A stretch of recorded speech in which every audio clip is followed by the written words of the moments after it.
영종이 조카였던 하원군, 하룬군, 하성군 요 세 명의 조카들을 좀 이뻐해가지고 이들 중에서 내가 좀 후계자를 한번 삼아야 되겠다 해서 한 번은 이 세 명을 불러가지고 왕이 쓰고 있는 익성관이라고 있어요. 이거를 보여주면서 너희들 이거 한 번씩 써볼래 이렇게 된 거예요. 그러니까 이제 막 두 형님은 이게 웬 떡인가 이거 뭐 왕 한번 대보라는 거니까 익성관을 쓰고 막 요즘으로 치면 막 셀카 찍어가지고 SNS에 막 보내고 좋아요 눌러주고 나 왕 됐어 막 이러고 있는데 막내인 하성군만은 쓰지를 않아요. 너는 왜 이걸 쓰지를 않네요? 뭐라고 대답한다? 이것은 왕만이 쓸 수 있는 것입니다. 어찌 제가 감히 이걸 쓰겠습니까? 명종이 이를 기특하게 여겨 왕세자로 삼았다 이런 기록이 있어요. 예나 지금이나 우리 테스트 잘 받아야 된다, 면접 잘해야 된다, 이런 사례를 보여주는 대표적인 인물이 바로 선조였고요.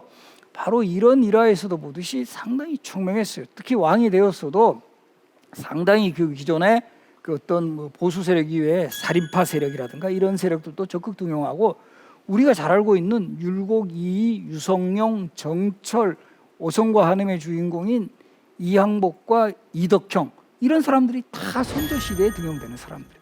초반에는 선조가 상당히 좀 학문적으로 이렇게 융성하는 그런 시대를 잘 만들어 나갔는데, 바로 이 선조의 스타일을 구기는 대표적인 사건이 일어나죠. 뭐죠? 임진왜란. 어쨌든 우리 역사에서 전쟁이라는 상황을 초래한 왕은 이거는 준엄한 비판을 면치 못해요. 그리고 그때 이 선조가 또 보여준 좀 무능했던 모습, 혼자 살겠다고 피난을 너무 멀리 가셨어. 원래 서울을 피난 가는 건 어쩔 수 없어요. 워낙 저 파죽지수로 일본군이 몰려왔으니까. 근데 최소한 평양쯤에서는 사수를 해야 되는데 너무 이제 여차하면 명나라로 가겠다. 이게 이제 백성들을 확 실망시켰고, 그리고 이때 선조도 자기도 후궁 출신의 그 왕이었기 때문에 바로 요 적장자가 또 후계자가 없었어요. 그래서 계속 이걸 미루고 있는 거예요, 후계자 지명을. 그러다가 이게 워낙 이제 위기가 닥치니까 광해군을 후계자로 책봉을 하는 거예요. 18살 광해군. 그러다 보니까 이제 이럴 때 또 바로 자기는 좀 아주 안전한 곳에 피난을 가면서 이 아들 광해군은 뭐 요즘 표현으로 하면 험지, 너는 좀 험지에서 뭐 젊었으니까 좀 이렇게 의병들도 모으고 좀 전쟁 그 한복판에서 좀 해봐라. 이렇게 해서 광해군이 임진왜란 때 사실 참전 활동을 해요. 이것이 사실 광해군이 훗날 왕이 되어서 국방이라든가 외교에서는 상당히 탁월한 능력을 발휘할 수 있는 또 하나의 기반이 되었다. 그리고 이렇게 선조가 너무 멀리 피난을 가다 보니까 바로 이제 임진왜란이 끝난 이후에 농공행상을 하는 과정에서 임진왜란 유공자 표창 같은 거예요. 요즘으로 치면 실제 전쟁에 참여해서 정말 싸워서 나라를 지킨 이런 공신들 우리가 선무공신이라고 해요. 선무공신은 18명밖에 임명되지 않았는데 비해서 본인 선조를 따라 피난에 동참했던 사람은 무려 80몇 명, 거의 5배 가까워. 그러니까 선조 인식은 뭐냐면 임진왜란을 우리가 결과적으로 일본군을 몰아낸 거는 명나라가 우리를 도와줬고 바로 내가 피난을 잘 가서 그렇다. 의병장 중에서는 뭐 우리 잘 알고 있는 뭐 곽재우라든가 뭐 조헌 이런 인물들 한 명도 그 공신 책봉이 안 돼요. 이런 것이 결과적으로 바로 역사바로 세우기가 잘못되었다. 바로 이런 것은 우리가 좀 준엄한 비판을 해야 된다. 그리고 이제 광해군이라는 왕은 국방이라든가 외교 쪽은 잘하는데 또 광해군은 또 어떤 문제가 있었냐면 바로 이 선조가 임진왜란 이후에 계비를 맞이했어요. 임모광우라고. 우리 임목대비로도 알고 있죠. 임모광우의 그가 낳은 아들이 영창대군. 이 적장자가 태어나면서 아마 선조가 좀 더 오래 살았으면 영창대군이 후계자 될 뻔도 했어요. 근데 선조가 승하했을 때 영창대군이 3살이어서 이건 너무 이제 자기가 생각해도 너무 심하니까 이 광해군이 그대로 후계자가 되긴 되는데 영창대군이 크면 클수록 영창대군은 적통이다라는 거예요. 여기에 대한 어떤 부담감이 되게 컸고 결국 광해군이 어린 영창대군을 죽이고 거기에 가장 반발했던 그 어머니 임목대비까지 서궁에 유폐시키는 이런 사건이 일어나면서 광해군 정권에 많은 정치 세력이 등을 돌려버려요. 폐모살제라고 하는데 이건 너무 도덕적으로 이건 잘못된 정권이다. 이렇게 해서 결과적으로 광해군에게 반대하는 세력들을 결집시켜줬고 그것이 결국 1623년 인조 반정이 이제 일어나면서 광해군이 결과적으로 폐위되는 거죠.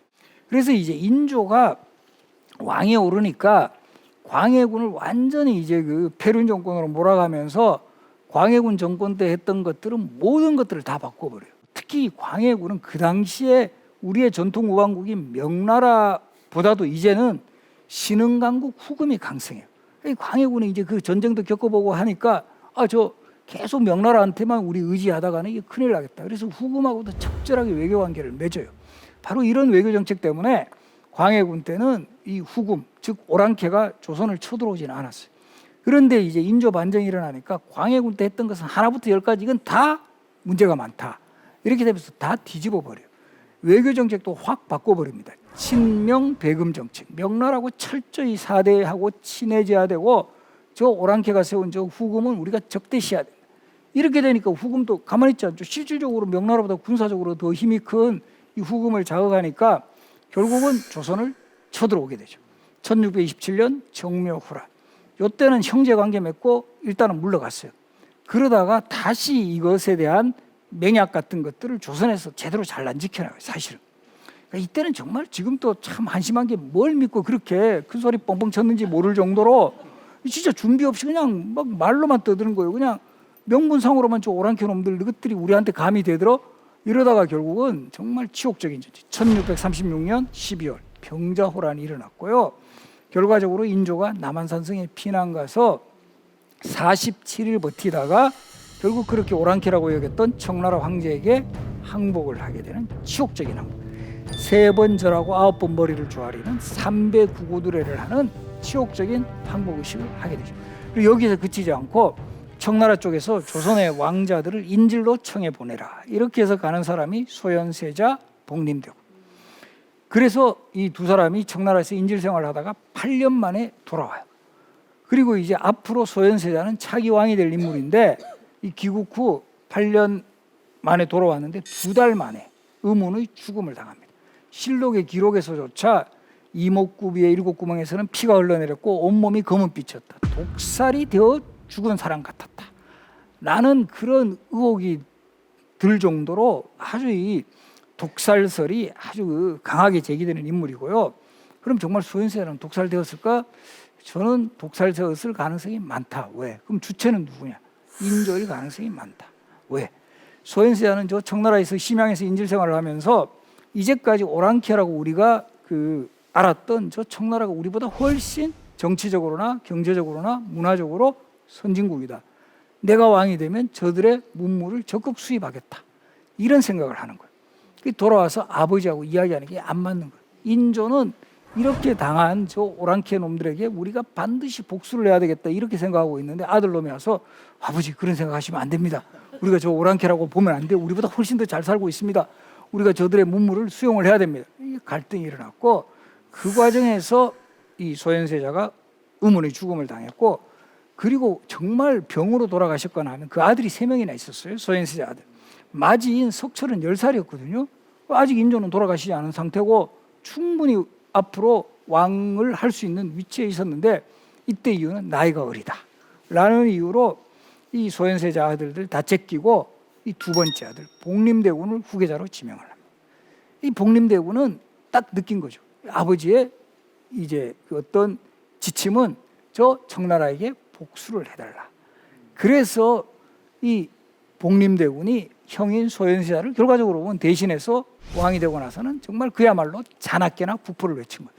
효종하면 항상 우리 교과서에서도 국보리 나와요. 근데 이건 정말 어떻게 보면 진짜 그야말로 그 당시에는 국력이 상대가 안 되는 상황에서 이 북벌은 그야말로 비현실적이었고 그야말로 그 전쟁에 오랫동안 지쳤던 백성들을 더 힘들게 했던 그런 상황이었어요.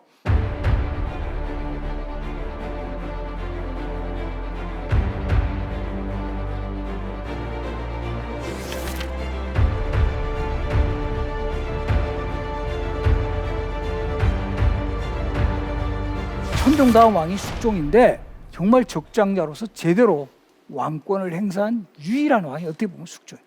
숙종은 재기간도 영조 다음이에요. 영조가 52년, 숙종이 46년.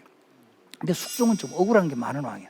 이렇게 재기간도 길고 적장자고 사실 업적도 정치적으로나 경제적, 국방 각 분야에서 많은 업적을 남겼음에도 불구하고 숙종은 그 존재감이 약해진 가장 결정적인 이유 누구 때문이다?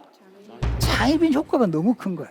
이제까지 영화나 드라마에서 제일 많이 이제 만들어진 인물이 사실은 장희빈이에요. 잘 생각해 보세요. 장희빈을 주인공으로 한 영화나 드라마 많았지만 숙종을 주인공으로 한 영화 드라마 한 편도 없어요. 그렇지 않아요?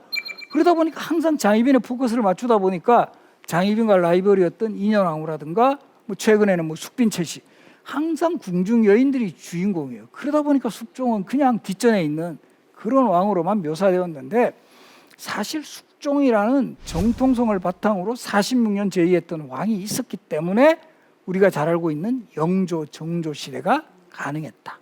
바로 영조, 정조 시대라는 어떤 정치, 경제, 문화의 중흥 시기에 하나의 기반을 만들어준 왕이 숙종이었고요. 바로 이 숙종 다음에 잠깐 경종의 왕이 올랐지만 그 다음에 우리 조선의 최장수왕 영조 83세까지 사셨고 52년 제위했고 정치적으로는 탕평. 이것도 지금 상당히 우리 새겨들어야 할 부분이에요. 정치적으로는 당파가 달라도 능력만 있으면 인재를 골고루 등용하는 이런 정책. 사실 우리 시대 우리도 보면 최근에도 보면 역대 대통령들마다 일단 대통령 취임사에서는 항상 탕평한다 그래요. 근데 이게 잘 안 돼. 이런 게 정말 우리가 좀 영조의 어떤 정치력에서 그런 좀 노하우를 좀 본받아야 되지 않을까 이런 생각도 하는데요. 83세 이 영조가 최장수한 이것도 잘 새겨 들으시면 도움이 될 건데 최근에 그 비결에 대해서도 기록으로 이제 많이 이제 남아 있는데요. 일단 소식했고요, 채식했고 그 다음에 술을 거의 안 마셨어요. 금주. 그리고 또 하나 건강검진 그렇게 열심히 받았다. 이 조선시대판 종합병원에 해당하는 내의원에서 한 달에 한 11번꼴, 한 3일에 한 번 정도 피 뽑아보고 혈압 재보신 분이었다. 바로 이런 것이 결국은 영조의 건강을 유지 그리고 이렇게 해서 장수했던 최장수왕입니다. 어떻게 보면 영조 최장수의 최대의 피해자가 어떻게 보면 사도세자예요. 조선의 왕은 아까 제가 말씀드렸죠. 보통은 한 20대 후반에 왕이 되셔서 한 20년 정도, 한 40대 후반, 50대 초에 이제 돌아가신다. 20년 정도 왕하시다가 근데 영조 너무 피 뽑아보시고 막 그 소식하고 채식애가 결국은 52년은 두 사이클을 하시는 거예요. 가장 강력한 경쟁자가 누가 된다? 아들이 되는 거예요. 사실 사도세자가 뒤주에 갇혀 죽은 가장 그 비극의 중요한 원인 중에 하나가 영조의 이례적인 장수도 한 몫을 했다. 그러나 어쨌든 사도세자의 비극을 뚫고 손자인 정조에게 왕위가 계승되었고 정조도 또 할아버지를 꼭 빼닮아 정말 이 할아버지의 장점만을 잘 개성을 해가지고 이 시대적 과제를 인식하고 우리가 잘 알고 있는 이런 그 시대가 필요한 개혁 정치를 단행하면서 지금 정조의 그 개혁 정치 현장이 잘 남아 있어요. 수원에 가면 수원 화성 유네스코 세계 문화유산으로 지정되어 있습니다만은 바로 이런 화성 건설을 통해서 개혁 정치를 또 완성해 나갔습니다만은 안타깝게도 정조 사후에 조선시대 왕위 계승은 연이어서 순조 11살, 헌종 8살, 철종은 사실은 또 왕위 계승에 아예 멀리 떨어져 있다가 선대 용모 혐의로 유배 가서 강화도에 농사 짓고 있다가 이런 사람을 얼떨결에 불러와서 왕으로 만든 사람이에요.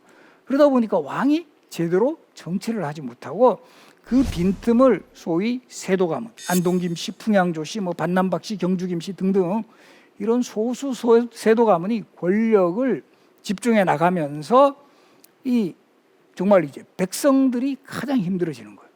그래서 이때 이 세도 가문에 줄을 대 가지고 내관 매직이라 그래 가지고 관직을 돈으로 사고 팔아요. 그러다 보니까 이제 돈으로 관직을 샀던 수령들은 본전을 뽑아야 되죠. 그럼 누구를 착취한다? 백성을 착취한다. 그 요즘 표현을 하면 먹이 피라미드 최하위층에 있는 백성들은 이게 정말 다 뜯기는 거예요. 도저히 못 살겠다. 1811년 홍경래난이 일어났고요. 1862년에는 진주밀란, 밀란이라고도 하는데 이 대규모 농민 반란이 일어나면서 조선 사회가 걷잡을 수 없는 이 해체 국면으로 이르게 되고 흥선대원군의 어떤 뭐 개혁이 어느 정도 있었지만 이것도 빛을 발휘하지 못했고 여기에 더 가중시킨 게 바로 이때가 서양 제국주의 세력이 동양으로 오는 시대. 중국 무너지고 이 과정에서 우리 조선도 안타깝게도 이 서양 제국주의 세력을 그대로 모방한 일본 제국주의에서 결과적으로 경제적 침탈부터 당하기 시작해서 그리고 이 을사늑약이라고 해서 이 외교권 박탈 대한제국 군대 강제 해산, 그리고 1910년 한일 강제 병합에 이르면서 518년간의 역사가 마감이 되죠. 총 27명의 왕이 제의를 했고요. 태종이나 세조처럼 이 왕권을 상당히 강화했던 이런 스타일의 왕도 있었고, 광해군이나 정조처럼 개혁이 요구되던 그런 시대를 또 살았던 왕도 있었고, 세종이나 또 성종처럼 왕이 또 능력을 보이면서도 이 참모들을 잘 활용해서 이 정말 어느 정도 조선이라는 나라의 어떤 기틀을 또 안정시킨 이런 다양한 스타일의 왕들이 있었어요. 그래서 우리가 결과적으로 이런 왕들의 행적을 통해서 현재 우리가 또 어떤 식의 어떤 리더십을 잘 이제 수용을 해야 될 건가, 이런 부분은 사실 우리들에게 또 과제로 남아있다. 그리고 특히 오늘날 이 민주사회가 도래했다고 하지만은 전통시대 왕들이, 특히 이제 성군들이 추구했던 덕목들, 도덕성과 청렴성, 소통과 포용의 리더십, 민본정치, 이런 것들은 지금 정말 21세기 지금 이 시대에도 여전히 유효하다라는 점을 우리가 잘 이제 새겨 나가야 될 것이다.